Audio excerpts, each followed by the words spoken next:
Do you know that nobody will buy your product if you will sell your product? By the way, this thing, I do not say, this thing $1,000,000 company says.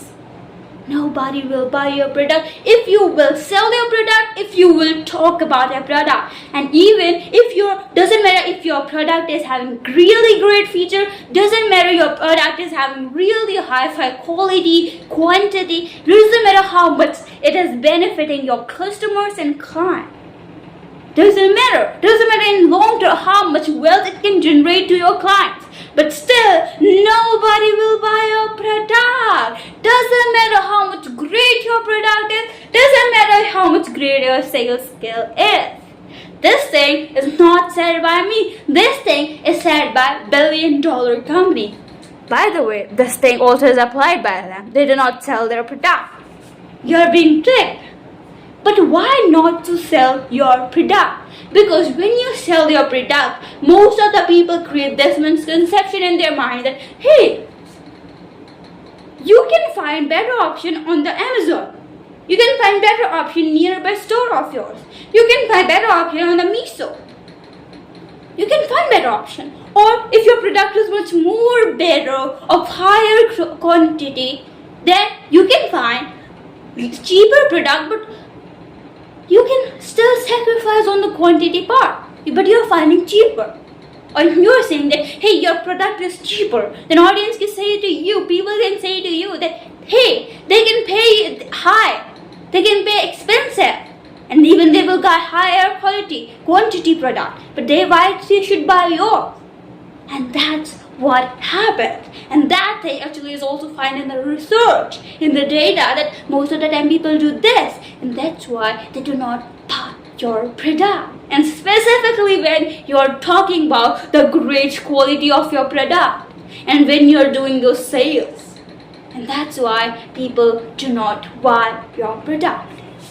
I know you're thinking and then what to do when it comes not to talking about their product, because we are only there to talking about product.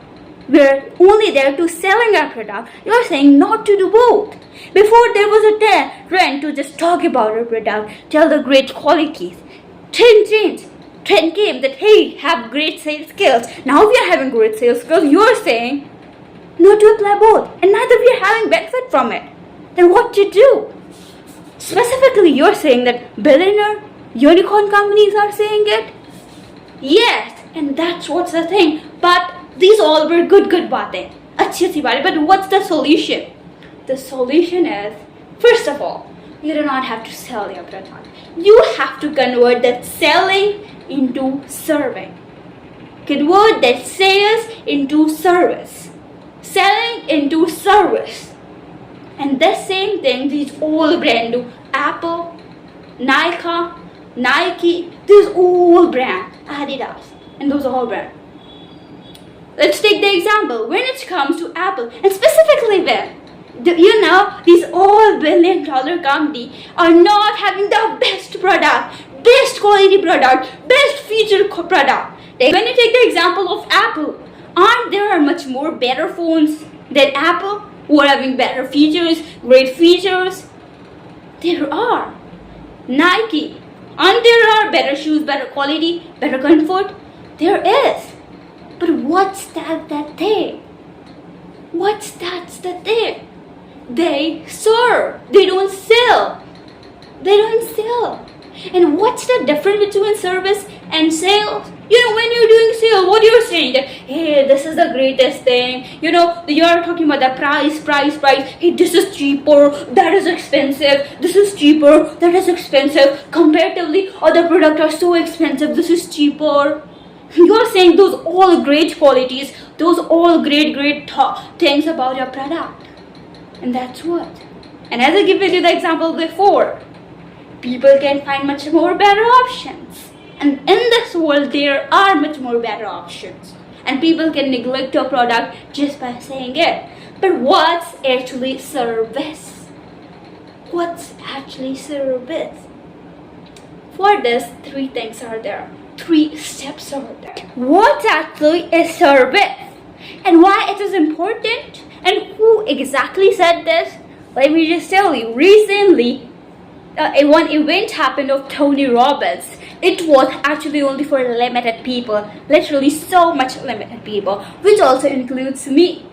And he shared few biggest secret of this world, biggest secret of those old unicorn billion-dollar companies, which they apply in their sales, which they apply to get their products sold out.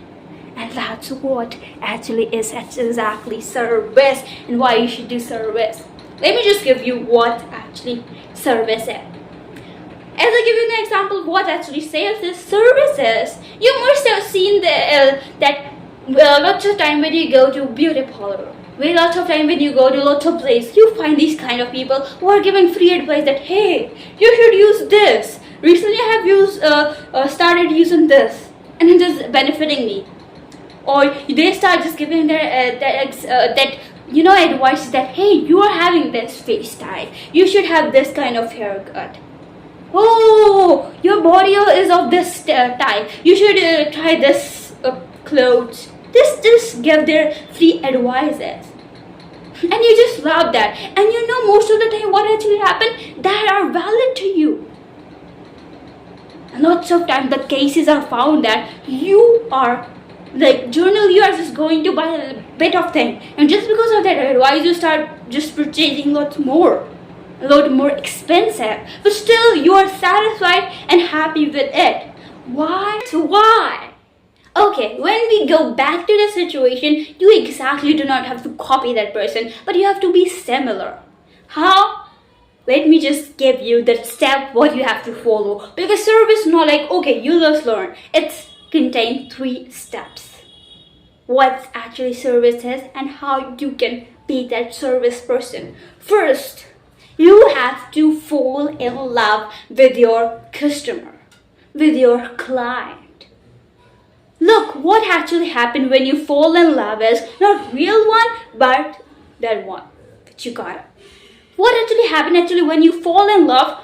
When you fall in love with a particular person, take anybody, you know so much about that person, that what's that person ages, how that person looks, which wet point that person having mold, you know everything. And that person you have to be.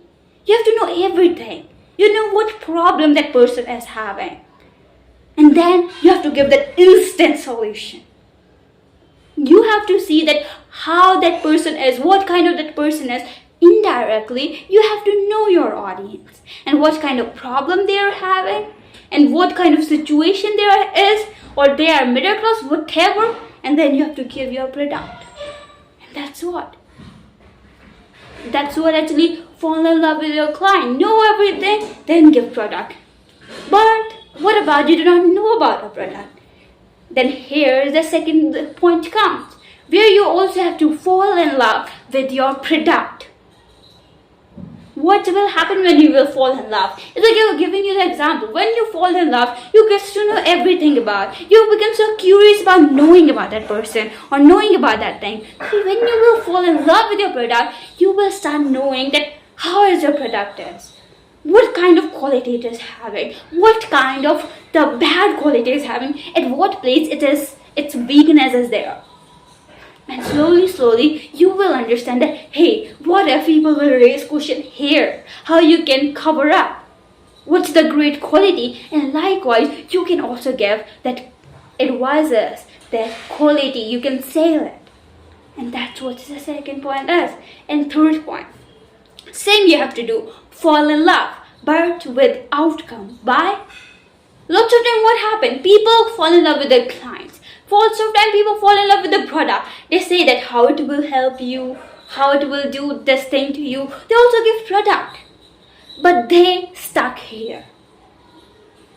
Because lots of time people are also in the point of buying a product, but they just stop because of the price. They just stop because either it's too expensive or they are getting better option.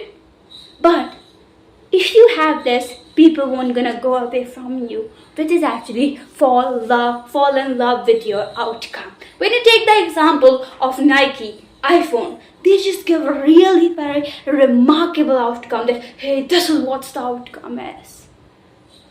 You have to show them that, hey, what kind of benefit they will have after it. What kind of life they can have it. whatever, like let's take the example, you have to sell the furniture. I know it's the most difficult part because when it comes to furniture, when it comes to sofas, this is the most difficult thing. Why? Because this is available at most of the places. Even you can get lots more cheaper when it comes to local areas. How you will sell it? Know your audience. First of all, know your audience. Let's suppose your audience is middle class. How you will sell it? You know, lots of the middle class people are having this dream of buying that big house.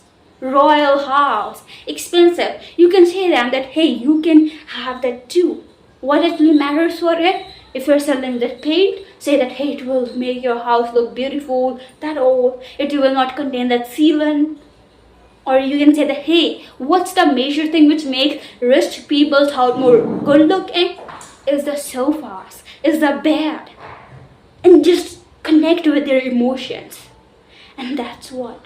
When it comes to third one, fall in love with your outcome, just talk about that thing that, hey, when you will have that sofa, how that feeling would be, when the guest will come or whatever. Just connect with their emotions that they want big house. And that will come to them. They will have that feeling right now and connect. And that's what. And everything is done. And that's what these old billion-dollar companies do. And when the same thing comes with Tony Robbins, you know, they